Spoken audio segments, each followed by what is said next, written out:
Apa saja yang harus Anda kuasai agar dapat memiliki kemampuan analisis kredit? Sebelum mengikuti training analisis kredit, para peserta dengan fasilitator CVS MART Edu wajib menyimak video berikut ini.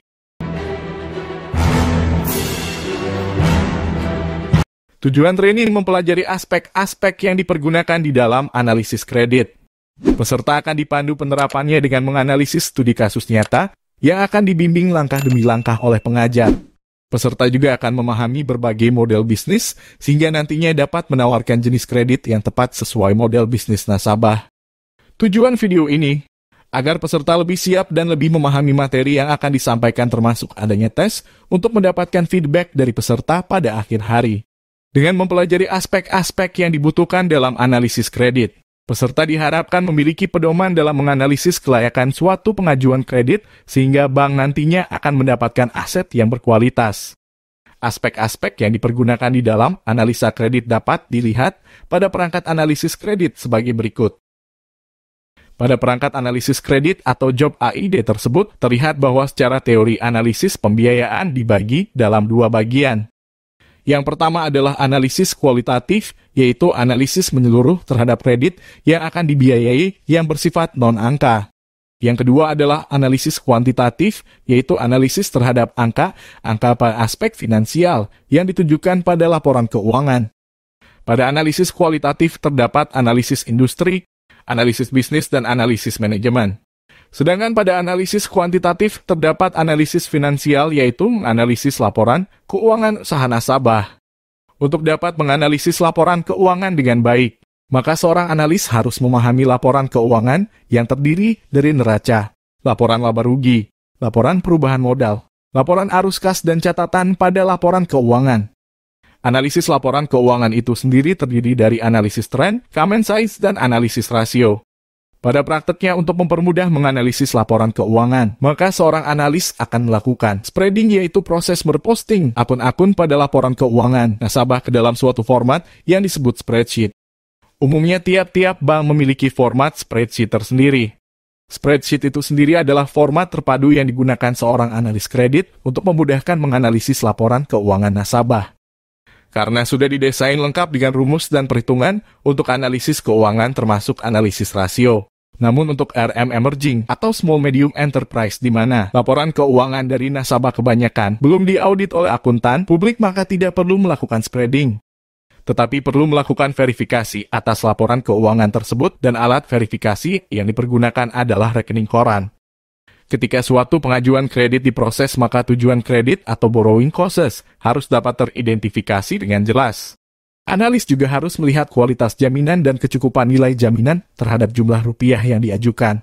Kemudian akan dilakukan analisis terhadap tiap aspek yang harus dianalisis, meliputi analisis rekening koran, analisis modal kerja, hasil BI checking, dan seterusnya yang nampak pada sebelah kanan dari job AID. Dan pada akhirnya rekomendasi harus diputuskan menolak atau menyetujui permohonan kredit nasabah. Itulah aspek-aspek dalam job AID yang harus dipahami staf yang terlibat dalam proses kredit, yang nantinya akan digunakan di dalam memutuskan suatu pengajuan kredit oleh calon debitur. Aspek-aspek tersebut juga nantinya diuraikan dan dibahas di dalam proposal kredit yang harus diputuskan oleh pemegang limit di bank. Berikut gambaran singkat tiap aspek yang dimaksud. Pemahaman industri sebaiknya dikuasai oleh setiap staf bank yang terlibat di dalam proses keputusan kredit. Bank salah masuk industri akan berakibat serius. Bank tentunya tidak boleh membiayai industri-industri yang dilarang, seperti industri terkait perjudian, produk dari binatang langka, industri yang dapat dikaitkan dengan kegiatan pencucian uang, dan sebagainya. Bank juga harus berhati-hati memasuki industri yang berisiko tinggi seperti industri yang terpengaruh oleh perubahan konjungtur perekonomian. Industri dengan tingkat persaingan yang sangat tinggi atau industri berisiko tinggi yang dikarenakan perubahan peraturan yang cepat. Ada juga industri yang harus dibatasi pembiayaannya atau harus mendapat persetujuan khusus. Setiap bank umumnya memiliki kebijakan untuk industri yang diatur di dalam manual kebijakan kreditnya dan menjadi panduan bagi setiap staf yang terlibat dalam proses kredit maupun yang memasarkannya. Setiap akhir tahun, para pemutus kredit level atas di bank biasanya melakukan pertemuan untuk membahas industri-industri yang akan menjadi target market di tahun kerja berikutnya. Dalam kondisi yang luar biasa atau anomali seperti adanya pandemi virus corona menjadi contoh pentingnya pemahaman industri. Banyak bank harus merestruktur para debiturnya yang terdampak akibat pandemi dan harus menghadapi peningkatan kredit bermasalah karena banyak membiayai industri yang berisiko tinggi. Pendek kata penting untuk memahami industri dari perusahaan yang akan dibiayai. Setelah memahami risiko industri, maka langkah selanjutnya adalah mengidentifikasi risiko bisnis dari bisnis calon debitur pada industri di mana bisnis calon debitur berada. Risiko bisnis didefinisikan sebagai tantangan dan keunggulan yang dimiliki oleh perusahaan yang beroperasi dalam industri sebagai hasil dari strategi dan keahlian manajemennya. Perbedaan risiko industri dengan risiko bisnis adalah: risiko industri adalah risiko khas dari industri tersebut. Sedangkan risiko bisnis berbicara mengenai bagaimana perusahaan bermain dalam industri tersebut. Mengevaluasi keberhasilan dan kegagalan manajemen di dalam menjalankan bisnis pada industrinya adalah inti dari risiko bisnis. Untuk mengetahui rencana dan strategi manajemen dapat diketahui dari wawancara dengan top manajemen, membaca laporan tahunan perusahaan, kunjungan usaha, publikasi perusahaan, atau siaran pers perusahaan. Untuk mengetahui apakah strategi perusahaan berhasil, dapat dilakukan dengan melakukan verifikasi pada laporan keuangan perusahaan. Jika calon debitur mengatakan bahwa strateginya berhasil meningkatkan penjualan 20%, analis dapat memeriksa kebenarannya pada laporan keuangannya dan atau mutasi rekening korannya. Pastikan bisnis calon debitur sudah berjalan cukup lama, setidaknya minimal 3 tahun, sehingga sudah ada rekam jejak dan bisnis memiliki outlook yang stabil pada industri yang stabil pula. Pelajari siklus operasi normal usaha debitur, apakah berjalan normal, tidak ada penumpukan persediaan, dan tidak ada kemunduran piutang yang berarti. Tidak ada risiko ketergantungan baik pada supplier maupun kepada bayar. Tidak terekspos risiko perbedaan mata uang. Jika terekspos, maka pastikan perusahaan sudah melakukan hedging, yaitu strategi perusahaan untuk memperkecil risiko karena fluktuasi perubahan nilai tukar. Jadi memahami bisnis calon debitur dan mengidentifikasi risiko spesifik lainnya yang dapat terjadi pada bisnis calon debitur adalah penting. Jangan memberikan pinjaman jika Anda tidak memahami bisnis calon debitur Anda. Perusahaan harus dikelola oleh orang-orang yang berpengalaman dan yang kompeten di bidangnya. Karena keberlangsungan hidup perusahaan bukan oleh mesin, peralatan canggih, modal kerja, ataupun fasilitas bisnis melimpah. Kemampuan perusahaan menghadapi persaingan, mengatasi perubahan ekonomi, menjalankan operasi perusahaan, memperluas dan mengembangkan usaha, sangat dipengaruhi oleh keberhasilan manajemen dalam mengelola kegiatan bisnis tersebut. Untuk mendapatkan gambaran tentang kemampuan manajemen di dalam mengelola perusahaan, diperlukan informasi yang cukup yang dapat diperoleh antara lain melalui wawancara para manajemen senior atau pimpinan puncak tentang perusahaan, maupun tentang diri mereka sendiri. Dapat juga dengan membaca laporan tahunannya atau melakukan googling atas manajemen dan reputasinya. Dan sebagai patokan mengenai pengalaman manajemen, bank umumnya mensyaratkan pengalaman kerja minimal 3 tahun dari manajemen inti. Bukan hal yang mudah untuk menganalisa apakah manajemen memiliki kemampuan, keahlian, strategi dan pengalaman yang cukup untuk membawa perusahaan berkinerja baik dan memenangkan persaingan. Tetapi hal tersebut tetap harus dilakukan dikarenakan keberhasilan perusahaan sangat tergantung pada orang-orang yang mengelolanya. Penelitian menunjukkan kegagalan perusahaan justru dikarenakan perusahaan dijalankan oleh manajemen yang tidak kompeten. Risiko yang harus dihadapi bank ketika menyalurkan kredit adalah kegagalan nasabah yang dibiayai memenuhi kewajibannya, dikarenakan masalah keuangan yang menimpa perusahaan, seperti masalah likuiditas, penjualan yang menurun, ketidakmampuan mencipta laba, dan sebagainya. Untuk itulah analis harus menganalisis keuangan perusahaan. Tidak mungkin untuk mengetahui kinerja perusahaan dengan cara mempelajari semua dokumen perusahaan, melihat bagaimana strategi disusun dan diimplementasikan, atau mengikuti meeting para manajer inti menjalankan perusahaan. Cara yang dapat dipakai adalah dengan menganalisis laporan keuangan yang disediakan manajemen perusahaan. Seperti disebutkan di atas, agar memiliki kemampuan menganalisis laporan keuangan dengan baik, maka peserta harus memahami laporan keuangan. Dan untuk memahami laporan keuangan dengan baik, peserta akan dibimbing untuk mengetahui bagaimana proses laporan keuangan terbentuk. Sehingga pada hari pertama akan diajarkan siklus akuntansi dengan suatu simulasi. Selanjutnya peserta akan dipandu bagaimana memahami laporan keuangan, yaitu memahami kualitas aset, struktur kewajiban dan modal pada laporan posisi keuangan, dan juga memahami bagaimana perusahaan menciptakan laba untuk menghasilkan arus kas. Setelah memahami laporan keuangan, barulah diajarkan analisis laporan keuangan menyangkut analisis tren, common size, analisis rasio, dan analisis arus kas. Ketika bank memutuskan membiayai suatu usaha, maka bank ingin memastikan bahwa dana yang disalurkan dapat kembali lengkap dengan bunganya. Jadi analisis laporan keuangan adalah juga dalam rangka mengevaluasi kemampuan membayar atau repayment capacity nasabah. Siklus konversi kas adalah lamanya dana tunai atau kas terikat dalam piutang dan persediaan, atau lamanya waktu yang dibutuhkan untuk perusahaan menghasilkan kas, guna membiayai keperluan operasionalnya termasuk membayar kepada pemasok dan kewajiban lainnya. Ketika perusahaan menjual barang dagangannya dengan cara kredit, maka timbullah piutang dagang. Dan perusahaan baru akan mendapat kasnya ketika pelanggan membayar. Dan ketika pelanggan membayar, maka perusahaan akan menggunakan dananya selain keperluan operasional juga untuk membeli barang dagangan atau bahan baku. Jika kas untuk membeli persediaan dan memproduksi barang yang dibutuhkan lebih besar dari sumber kas yaitu piutang tertagih, maka perusahaan membutuhkan kredit. Setiap usaha memiliki siklus konversi kas yaitu membeli barang dagangan atau bahan baku, mengemas atau memproduksi barang, kemudian menjual dan melakukan penagihan kepada pelanggan atas penjualan tersebut. Ini adalah siklus konversi dari kas menjadi kas kembali. Proses mengkonversi aset menjadi kas inilah inti dari semua kegiatan usaha. Untuk mengidentifikasi kebutuhan peluang pemberian kredit, maka pelajarilah karakteristik dari siklus konversi kas usaha calon debitur. Setiap usaha atau industri memiliki karakteristik siklus konversi kas yang berbeda-beda. Pabrikan, pedagang besar, distributor, retailer, dan usaha jasa memiliki karakteristik yang berbeda. Kita tidak mungkin menawarkan fasilitas modal kerja untuk usaha jasa, yang karakteristiknya tidak ada persediaan dan tidak ada kas yang tertahan di piutang. Namun kita bisa menawarkan kredit investasi jika usaha tersebut membutuhkan kantor atau cabang baru. Sebaliknya, usaha yang memiliki siklus konversi kas yang semakin panjang maka semakin membutuhkan kredit modal kerja. Hal ini dikarenakan kas tertahan semakin lama pada piutang dan persediaan. Di sisi lain, perusahaan memerlukan kas untuk keperluan operasional dan pemenuhan kewajibannya. Pabrikan dan wholesaler adalah contoh usaha-usaha yang membutuhkan kredit modal kerja. Dan kebutuhan kredit tersebut dapat dibiayai dengan modal sendiri atau meminjam dari bank.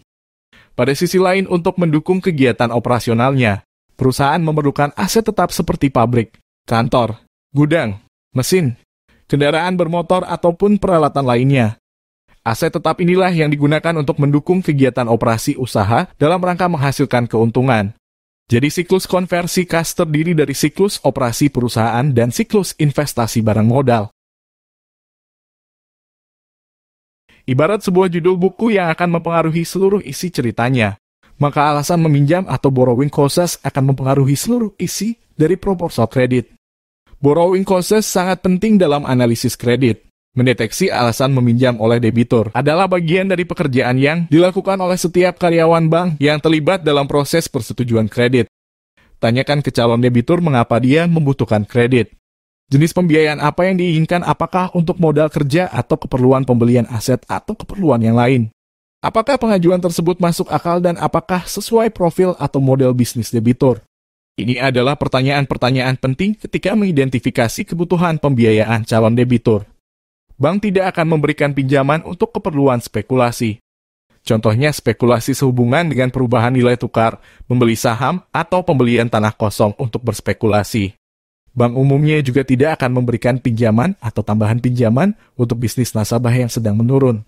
Kalaupun diberikan, hal tersebut harus dengan analisis yang mendalam dan dapat dipertanggungjawabkan. Tidak logis pula memberikan pembiayaan modal kerja kepada usaha jasa yang tidak ada piutang atau persediaan. Misalnya jasa perjalanan travel, di mana pelanggan membayar kas. Pendek kata, ketika calon debitur mengajukan pembiayaan ke Anda, borrowing costs harus clear. Bagaimana mengidentifikasi borrowing costs? Apa yang menyebabkan peningkatan kebutuhan pembiayaan? Dan bagaimana pembiayaan harus sesuai dengan model bisnis perusahaan? Atau cara memberikan jenis kredit yang tepat akan dibahas pada sesi ini? Jantung analisis kredit untuk laporan keuangan yang belum audited, yaitu belum diaudit oleh akuntan publik, adalah analisis rekening koran. Hal ini dikarenakan rekening koran diterima sebagai alat atau data yang objektif untuk melakukan verifikasi atas besarnya penjualan, harga pokok penjualan, margin keuntungan, kualitas piutang, dan juga termasuk melakukan verifikasi karakter calon debitur dan model bisnis usahanya. Rekening koran akan merekam semua transaksi bisnis nasabah. Pada saat penjualan atau pembelian barang dagangan dilakukan, maka akan tercatat pada rekening koran. Demikian pula ketika nasabah melakukan penyetoran dan penarikan uang, membayar biaya administrasi, atau memindahkan dananya, semuanya akan terekam atau tercatat pada rekening koran. Peserta akan dipandu bagaimana melakukan netting, yaitu membersihkan transaksi-transaksi pada rekening koran yang bukan merupakan transaksi bisnis nasabah, sehingga akan didapat data bisnis sesungguhnya dari nasabah. Data hasil netting tersebut akan dipergunakan untuk menghitung untung atau rugi bisnis nasabah, menghitung kebutuhan modal kerjanya, dan juga termasuk menghitung kemampuan membayarnya. Netting rekening koran akan menggunakan studi kasus nyata dan akan dijelaskan dengan detail oleh pengajar bagaimana cara menganalisisnya. Tidak semua usaha membutuhkan modal kerja, hanya usaha yang dananya tertahan pada piutang dan atau persediaan saja yang membutuhkan modal kerja. Terkait dengan siklus konversi kas. Semakin panjang siklus usaha nasabah, semakin membutuhkan modal kerja. Besarnya kebutuhan nasabah juga harus dihitung karena memberikan pinjaman yang melebihi kebutuhan modal kerja juga mengandung risiko. Untuk menghitung kebutuhan modal kerja usaha nasabah, maka dibutuhkan data aging piutang, yaitu rata-rata tempo yang diberikan nasabah ke pelanggannya untuk membayar. Data lamanya persediaan atau barang dagangan tersimpan. Jika nasabah adalah perusahaan, maka persediaan berupa bahan baku, barang dalam proses, dan barang jadi. Terakhir, juga dibutuhkan data rata-rata tempo pembayaran yang diberikan supplier nasabah atas pembelian barang dagangan atau bahan baku untuk usahanya. Secara teori, bank memberikan pinjaman maksimal 80% dari total kebutuhan modal kerja nasabah setelah dikurangi pembiayaan dari bank lain jika ada. Jadi peserta akan diajarkan bagaimana cara mendeteksi kebutuhan modal kerja nasabah dan relevansinya, serta cara menghitung kebutuhannya. Ini adalah pekerjaan rutin dari para analis. Setiap review suatu permohonan pembiayaan, analis akan mengidentifikasi risiko-risiko yang timbul dan jika sudah teridentifikasi akan dilakukan mitigasi. Bagaimana cara mengidentifikasi risiko? Caranya adalah dengan melihat kepada sumber-sumber risiko itu sendiri apakah akan menimbulkan risiko kredit.